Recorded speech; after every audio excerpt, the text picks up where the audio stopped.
Hola a todos y bienvenidos a Buenismo Cero. Hoy vamos a hablar de un vídeo de Eduardo Garzón acerca de los trabajadores autónomos, sus cotizaciones y la prestación por desempleo para autónomos. Antes de nada, para quienes no lo sepan, Eduardo Garzón es el hermano del ministro de Consumo, Alberto Garzón. Eduardo practica la docencia en la Universidad Autónoma de Madrid y es profesor asociado en la Johns Hopkins University y en la Pompeu Fabra. Licenciado en Administración de Empresas, licenciado en Economía, máster en Economía Internacional, doctor en Economía de Empresa. En cuanto a su cualificación académica, podemos resumirla como francamente impresionante. En cuanto a su experiencia laboral, docente, tertuliano, asesor político y youtuber. No me impresiona tanto su experiencia laboral como la académica. De hecho, yo creo que todo docente universitario debería compatibilizar la enseñanza con otro tipo de trabajo y trabajos relacionados con las asignaturas que imparte. Es que yo escribo libros, es que yo soy youtuber, vale, me parece bien, pero usted va a dar clases de contabilidad. ¿Ejerce o ha ejercido usted a lo largo del tiempo de contable? Si la respuesta es no, usted no debería ser docente, por muy impresionante que sea su expediente académico. Usted va a dar clases de derecho. ¿Tiene usted experiencia como jurista o abogado? Si la respuesta es no, no debe dar clase. Este es uno de los grandes males de nuestro sistema universitario. Los profesores deberían tener una experiencia profesional que los avale, no solo académica. Pero bueno, eso lo vamos a dejar para otro vídeo que sea íntegramente de educación, porque Eduardo no tiene culpa de que el sistema esté así montado. Su currículum simplemente ejemplifica ese defecto. Entonces vamos a ver un poco cuál es la opinión de Eduardo Garzón acerca de los autónomos.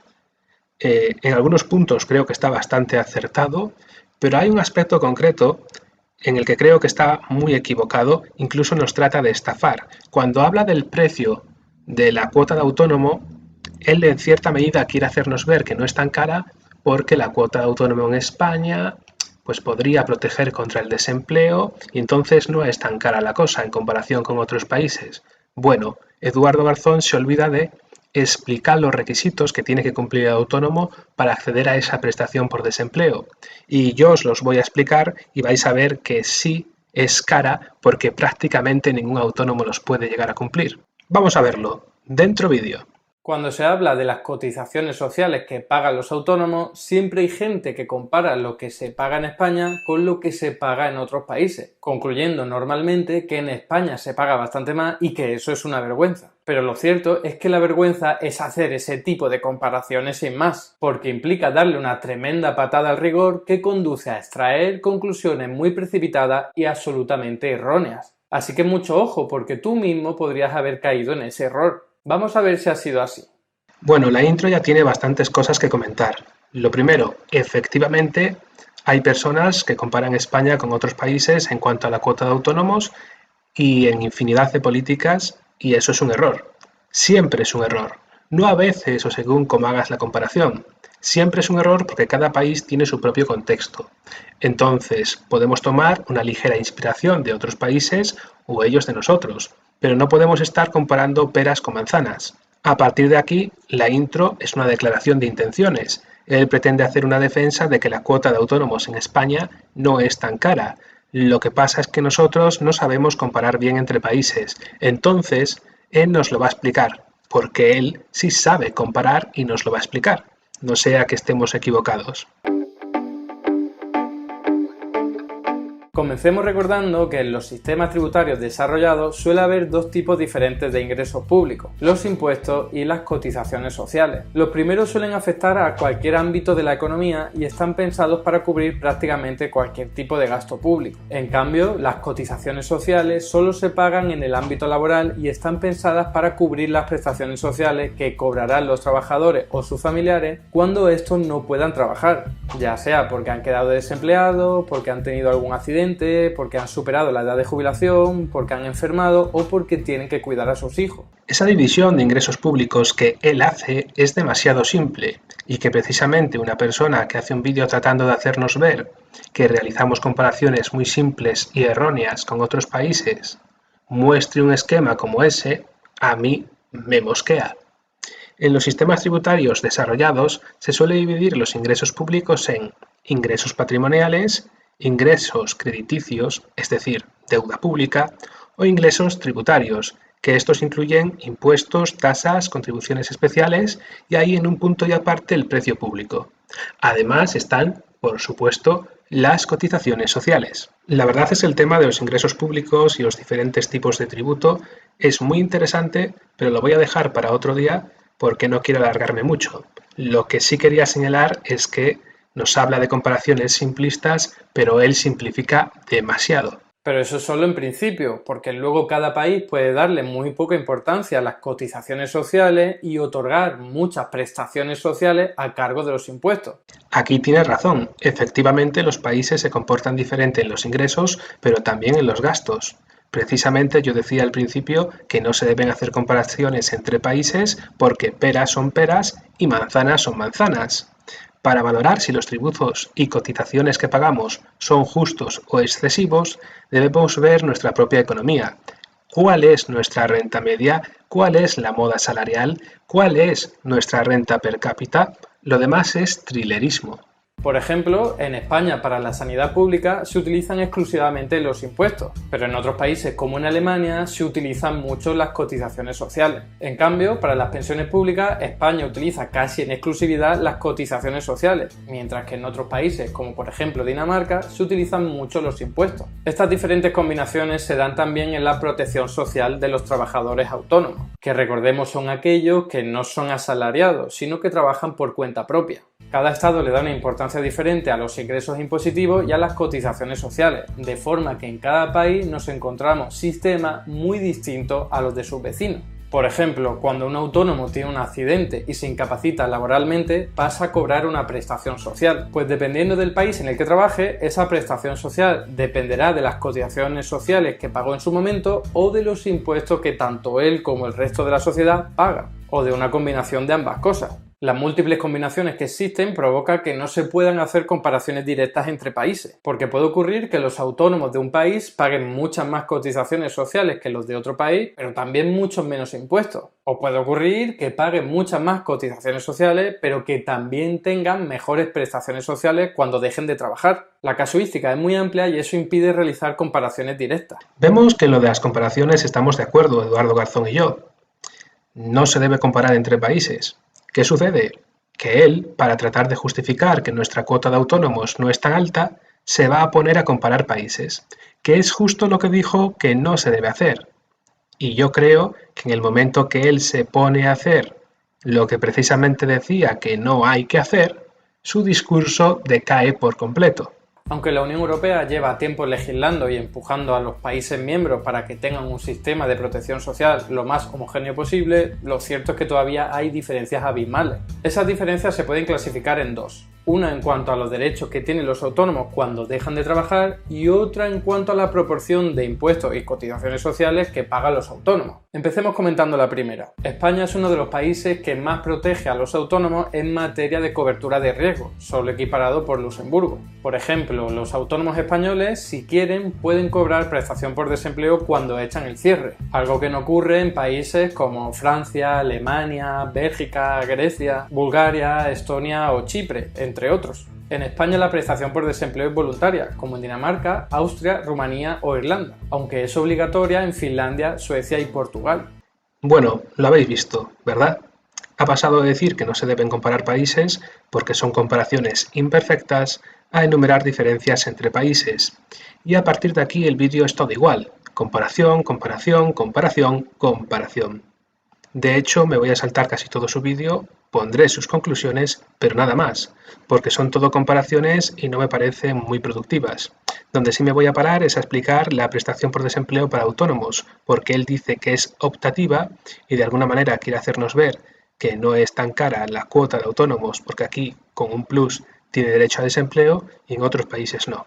Pues bien, lo primero que hay que indicar es que Eduardo Garzón se ha quedado un poco desactualizado, porque desde 2019 es obligatorio que los autónomos coticen por cese de actividad, es decir, para cobrar desempleo. Antes era optativo, ahora es obligatorio, salvo que tengan tarifa plana. En el caso de tarifa plana sigue siendo optativo. Os preguntaréis, ¿en qué situación puedes optar a la tarifa plana? Pues puedes optar a la tarifa plana si es tu primera vez de alta en autónomos o si han transcurrido 2 años desde la última vez que has estado de alta en autónomos, tal y como aparece en pantalla. ¿Y qué implica tener una tarifa plana? Una rebaja por tramos en la cuota, tal y como se muestra en la imagen. Vemos aquí que hay 4 tramos. El primer tramo es por los 12 primeros meses y la cuota sería de 60 euros, una reducción del 80% sobre la base. El segundo tramo, de los 13 a los 18, la cuota tendría una reducción del 50%, y el tercer tramo, desde los 19 meses hasta los 24, reducción del 30%. A mayores hay un cuarto tramo que solo aplica a autónomos nuevos que sean varones menores de 30 años y a autónomas nuevas menores de 35 años, que sería una prolongación del tercer tramo con una reducción del 30%. Como podemos ver, la información que nos facilitaba Eduardo Garzón acerca de que la cotización por desempleo para los autónomos era optativa no era correcta o no era del todo correcta. ¿Por qué motivo este plus de cotización para el desempleo es ahora obligatorio en la casi totalidad de supuestos cuando antes era optativo? Porque nadie se apuntaba a pagar un extra para tener ese supuesto derecho a desempleo.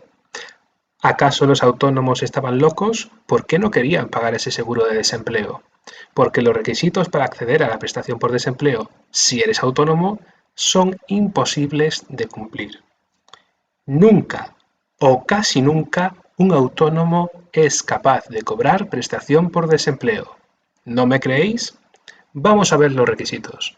Para ver los requisitos vamos a acudir a la Ley 32/2010 de 5 de agosto, por la que se establece el sistema específico de protección por cese de actividad de los trabajadores autónomos. Se recogen en el artículo 4, pero también es muy importante el artículo 5. De hecho, no se puede comprender el artículo 4 sin leer el artículo 5. Vamos a poner el artículo 4 en pantalla y lo vamos a explicar. Mirad, dice así. El derecho a la protección por cese de actividad se reconocerá a los trabajadores autónomos en los que concurran los siguientes requisitos. Cuando concurran, ojo, es decir, hay que cumplirlos todos. Vamos a explicarlos. Punto A. Estar afiliados en alta en el régimen especial de trabajadores autónomos. Lógico, lo primero es ser autónomo. Punto B. Tener cubierto el periodo mínimo de cotización por cese de actividad al que se refiere el artículo 8.